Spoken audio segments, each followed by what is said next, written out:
আজকে আমি already card shuffle করে রেখেছি গ্রুপ 1 গ্রুপ 2 কুইক গাইডেন্স আপনার এই মুহূর্তে কি করা উচিত। গ্রুপ 1 আপনারা নাম্বার চুজ করে নিন। আমি দেখব group 1। Okay, chariot and sun and 9 of once.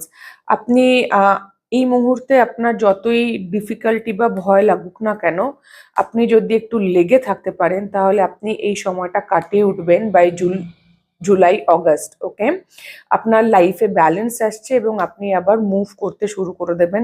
No matter what, আপনাকে বাস পারসিস্টেন্স লাগবে, লেগে থাকতে হবে। অ্যান্ড এম্পেরার গ্রুপ 2 হচ্ছে emperor, 9 of cups and 8 of swords. এখানে একটু নিজের ইগোকে চেক রাখতে বলা হচ্ছে। আপনি সবকিছু কন্ট্রোল করতে চাইছেন, নিজের ইচ্ছে মতো সবকিছু করতে গিয়ে আপনি নিজেই স্টাক হয়ে আছেন। আপনার লাইফে একটু অথরিটি আনতে হবে, নিজের ওপর নিয়ন্ত্রণ আনুন, মানুষকে নিয়ন্ত্রণ করার চেষ্টা